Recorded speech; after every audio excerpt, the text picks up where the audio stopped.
be careful what you wish for because sometimes you get it. I said, oh my God, Samoa Joe, push Samoa Joe. Since I was with Samoa Joe in TNA, I was a fan of his. I thought that besides the fact that he and Angle actually produced business numbers for TNA, I loved his work, and he was either diminished or not cast aside, but he was diminished or whatever because of the hierarchy there where all the ex-WWE guys that came down for a paid vacation needed to take precedent.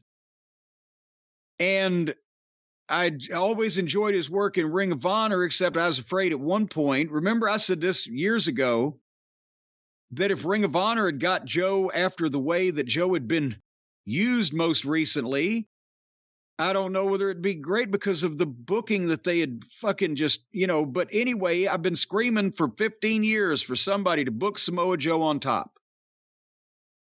And now here, at least he had the TNT title and he has the Ring of Honor TV title. And unlike anybody else that I can think of that they have brought into AEW in the past, I don't know how long, they did beat him a couple times and they did marginalize him a bit, but they started fairly quickly giving him actual wins on television and giving him time to talk. And his promos have been excellent.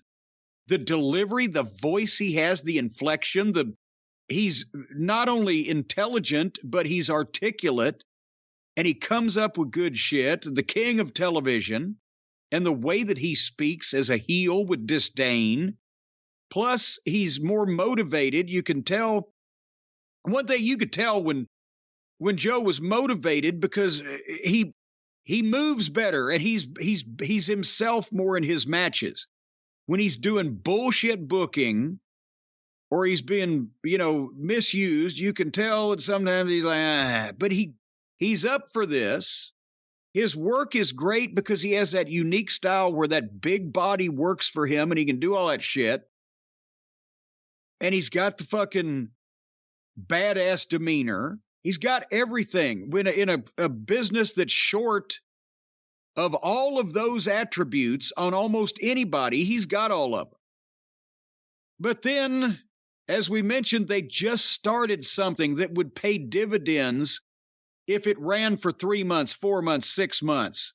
Guy with both TV titles, the king of television, going out and imposing his fucking will on people and pushing them around and cutting those promos and being a badass. You can see that Samoa Joe, done right, presented in that fashion for an extended, concerted push. You can see Joe versus Moxley being a pay-per-view money match for this company because you could put Moxley in fucking jeopardy with that big badass. Samoa Joe and Bryan Danielson being a pay-per-view money match for that company. I won't even talk about Samoa Joe and CM Punk that drew money for Ring of Honor when nobody hardly even knew it was a thing yet. You could use the catalog for that one and actually build it up. You could use the catalog and fucking build that match, but they've screwed that pooch already to begin with. But the point I'm making is you've got a guy here that has the size and the menace and the promo ability and the experience and the working ability to be a main event heel. And you're starting to push him on television. And by the time he's the king of TV for 6 weeks, and he's beaten Wardlow and fucking crippled him with a lead pipe to the knee and then cut his hair off. And then a week later, they beat him with a 150-pound skateboarder, 150-pound unwell-adjusted socially skateboarder. But he's tough. And hold on. That's what they did. And then for the past month, we haven't seen Wardlow, of course. Now we've heard he's had an injury. Well, nobody needed to fucking know that. Steve Austin was hurt for about 6 months one time. General public didn't know because we kept him on TV. But the point is, you didn't have to just re-rack everything. Wardlow got prison raped on an episode of their program by a fucking vicious heel. And 7 days later, a diminutive middle schooler with a fucking maladjusted goddamn social complex kicked his ass and beat him right in the middle of the ring just because it was his hometown. So then that left Wardlow with his dick in his hand, and you derailed the king of television push that, even though now apparently it's being reinstated, you've left a blemish on. That means Samoa Joe did not have an unobstructed trajectory to try to get to the top. He, unfortunately, had the fucking problems that everybody else has had with Tony's bookings, that he can't leave anything alone. And he wanted to give Darby a present, apparently, in his hometown. So now Darby defends the title every week for the last few weeks, and then gets a rematch with Samoa Joe, and somewhere in, I hate to give spoilers, but Joe's going to win the title back here, because somehow in Tony's demented mind, he thinks that just erases the last month and the fucking hole in everything and brings us back to where we were before Samoa Joe got beat by an amoeba. So in this match, by the way, now that I've spoiled the finish, don't worry, there's more to come. The stipulation for the TNT title was it was no holds barred. I don't know what the fuck they could possibly do in this that they didn't do in the match between Page and Plummer in the first two segments of this show. But this one, since that wasn't no holds barred, but have any holes ever been barred from any of their other matches between Joe and Darby? I remember furniture and skateboards and chairs. So Darby comes down the aisleway and takes off his jacket and has a thumbtack hoodie on. A hoodie that is studded like, remember the old fucking TV commercials for the Bedazzler? You could put rhinestones on anything. Well, he's betacked his fucking hoodie. I know that he appeals to a segment of young people, and those young people are usually fucking stupid too. But I try to like Darby, and he drives me away. He's a fucking moron, and people who like that shit are morons. You idiot! You're gonna wear fucking thumbtacks apparel. At least the Road Warrior spikes would only impale other people, not themselves. So immediately he's hammering Joe with the thumbtack jacket on. And Joe uses a towel around his neck to wrap it around his arm and give Darby a clothesline and stop him. That was actually very resourceful. But now Joe is already bleeding from the back and the arms because of the fucking tacks. And hold on, there's more. Joe kicks the shit out of Darby. He pulls out a table 1 minute in. But Darby dives out hits the table and knocks the table into Joe and the cameraman too, and they put a fucking floor cameraman on his ass. And then Joe throws Darby into and over the steel stairs and the railing and out in the arena. They're up the stairs into the general admission seats. Why? The second match tonight, but now they're all the way up and they fight in quotation marks. And I love Samoa Joe, and he's talented. He needs better than this. They fight in quotation marks up the stairs, the concrete stairs, in the general admission seats of the arena. And it's like they're walking up the stairs and swinging at each other, or Joe will chuck Darby a few feet and continue. And finally, at one point, he just picked Darby up and dumped him head first over the little railing onto the concrete stairs. But now Joe, by this point, was bleeding from the head hard way, not something that was planned or he did on purpose. Ladies and gentlemen, as a trained observer, I can testify to this. So now Samoa Joe is bleeding from at least 3 different places on his body while he's beating the shit out of Darby Allin. It is injuring Samoa Joe to beat up Darby Allin. And they go through the break. And during the break, they actually came back down and got in the ring.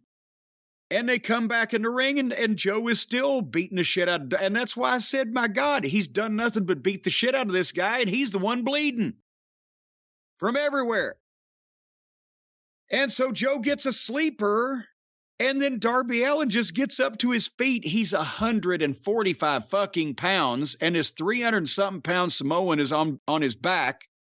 with a fucking sleeper after all this other shit, and he just stands up and backs Joe into the corner, breaks the sleeper, and starts wailing on him. And Joe shuts him down again, and he kicks out again. And did you say... Joe's been doing this for 15 years. The guy runs at him in the corner, and Joe catches him that kind of rock bottom out of the corner, right? So Sockface, and it looks stiff. He delivers it with some force. Sockface on commentary made sure to call that by its Japanese name, the Space Tornado Ogawa, and makes mention that comes from Joe's tours of Japan. Like, yeah, that's where Joe stole it. So he's got a goddamn main event level talent on his own television program right here in the good old United States of America. Instead of saying, my God, look at the strength and power of Samoa Joe and the innovative way he just caught Darby Allin in midair and slammed him to the mat with that incredible whiplashing force. It's like, no, he stole that from some Japanese clown that I'm a mark for and that you people have never heard of, and he's a plagiarist. Speaking to the narrowest nerd audience. By the way, Excalibur, from me to you, I haven't said this for a while. You're the fucking shits.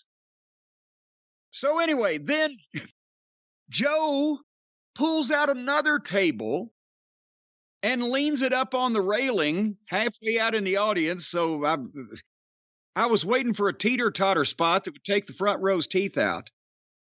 He gets in the ring, and Darby starts a comeback, and Joe just grabs him and beels him over the top rope to the floor. And Darby got his feet under him as he was spinning rapidly, but should have broke both his legs. And then Joe pulls 3 chairs out from under the ring and throws them in and sets them up like he's in shop class in the ring with the spines or the backs of the chairs pointing toward each other. And then he drops Darby Allin's spine first on the chair backs. And again, the referee is standing dumbfounded. Yes, it's no holds barred, lazy booking. But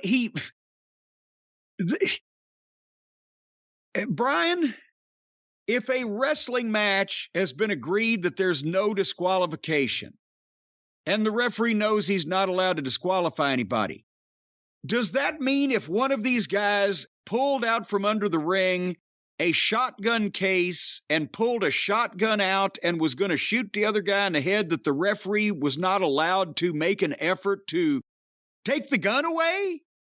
It's my favorite Jesse Ventura argument. Rick Rude vs. Ultimate Warrior, SummerSlam 89. Rude gets hit with the bell by the Warrior, and Jesse Ventura's like, that's a disqualification! Why isn't the referee disqualifying him? And Shivani says, well, they're on the floor, Jess. And he goes, so? Can he shoot him? Can he get a gun and just shoot him? But that was it. The referee has to stand there and leave the chairs alone while Joe goes and picks the guy up and does that instead of doing anything so it's just so phony. And then Joe sets the chairs up facing each other, different way this time so he can powerbomb Darby on him. And when he picks Darby up for the powerbomb, Darby Allin throws powder in Joe's eyes and then jumps up and code reds him. You know, that leaping sunset flippy thingy. Because he's 100%, Darby Allin is, less than 30 seconds after a broken spine. And got a 2 count for the code red. And then he gave Joe a flipping stunner, where again, he's been demolished for 20 minutes. Everything possible that's been done, can be done to a human body, has been done to this fucking guy by a guy twice the size of him. And now he's doing flips over the top of Joe and doing a flipping stunner. And then he grabs his tack jacket. And he tries to put the tack jacket back on, but since their actual tacks, it's all stuck in a fucking wad. It looks like he's trying to put on a fucking large tack-filled wad of chewing gum. So he just has his head stuck through the hole, and he does a coffin drop with the tack jacket on onto Joe right on top of him with all of his fucking weight. 2 count. And then Darby goes, this is where I said, all right, motherfuckers, I'm fucking it. If I didn't think so much of Joe as a professional and a person, I'd be done with Samoa Joe just for not getting up and coming over and just sticking his fucking clown's head up his own ass.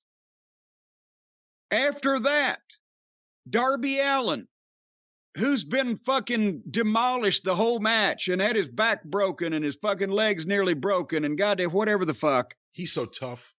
Samoa Joe, who has taken a code red and a stunner and a coffin drop, has to roll to the floor so he doesn't have to lay in the ring and be embarrassed where everybody can see him. He's got to roll to the floor and stay on the floor out of camera view while Darby Allin goes under the ring and pulls out a box cutter and pulls off the apron skirt and starts cutting the canvas ties. Because that, for the people not familiar, the canvas, the mat over the ring area has fucking grommets in it about every foot, and a rope goes through it, and it is tied, a continuous looping pattern is tied to the fucking bottom of the goddamn ring. That's what keeps the canvas tight. So Darby is going to cut the canvas loose so that he can expose the bare boards of the wrestling ring. You fucking moron. I can't believe anybody walked through this or they just took his word for it that he could do it. He starts cutting those ties. And he goes all the way down one side of the ring and then back because there's a bunch of them. And then he's got to cut goddamn another side.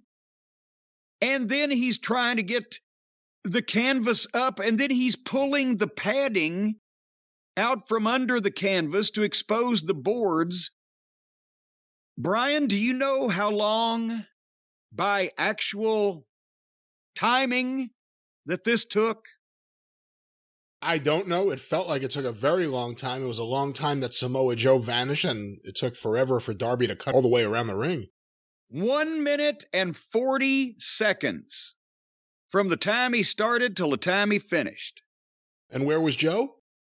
Rolled out on the floor in plain view of everybody in the building, trying to figure out something to sell or just hiding there in embarrassment that he had to be a part of this fucking fiasco. And so then, after they'd already had a garbage match to begin with, and it was already ridiculous to begin with, and then they killed the flow of that.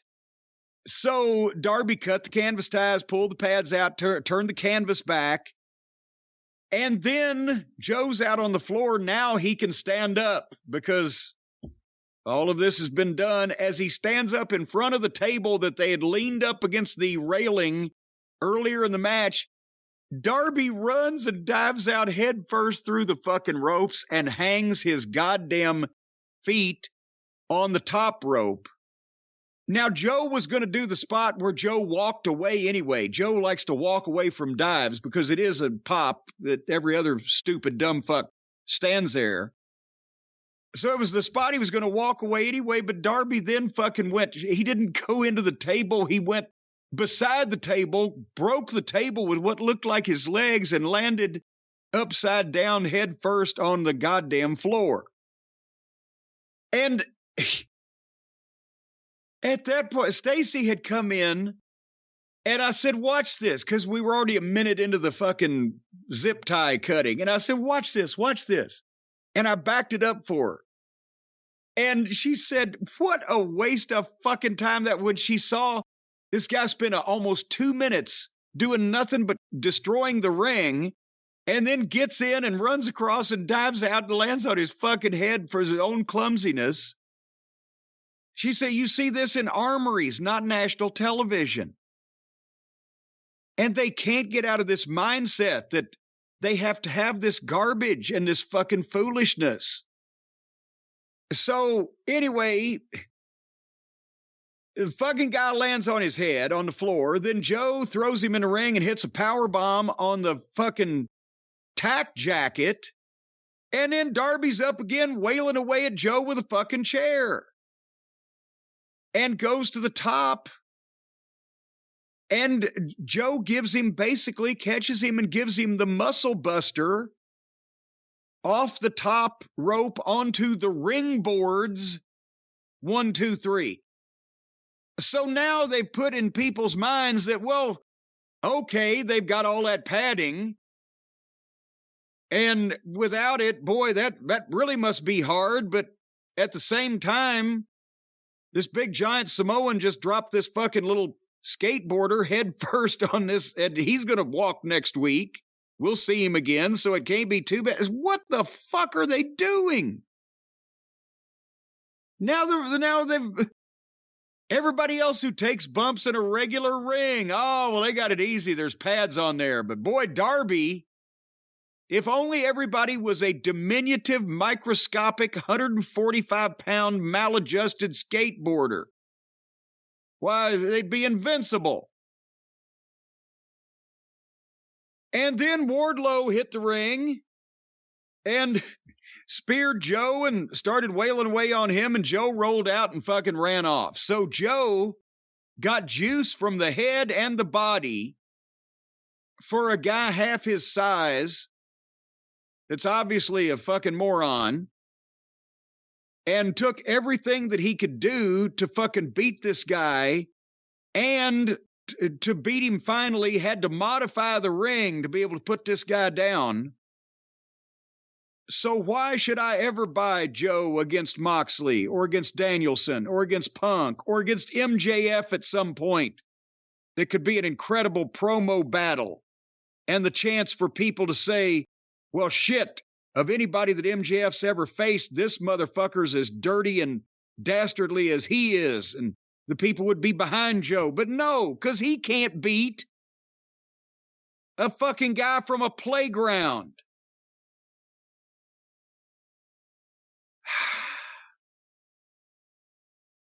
And Wardlow. And that's what we're going to get next. More Samoa Joe and Wardlow. And Wardlow got to run Joe off after Joe had done everything he could to beat a fucking guy half the size of Wardlow. I can't wait to see that match. God damn it. You know what? Hold on here. That's where Tony Khan's head is at. I saw this and I said, can I tell you what I would do? It's not what you would do, but I would obviously do a lot of things differently here. But I would capture the moment and kind of run with it. And again, the booking in AEW kills everyone eventually. Fuck Wardlow and Samoa Joe. Well, you want them to do something? Do something without the belt. Have Joe come out there, drop that TV belt to Mark Briscoe. And let's move on with the TV belt in a different direction.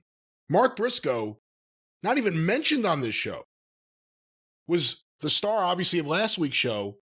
Not a mention of him, nothing here. We always talk about how they don't really do a good job going from week to week.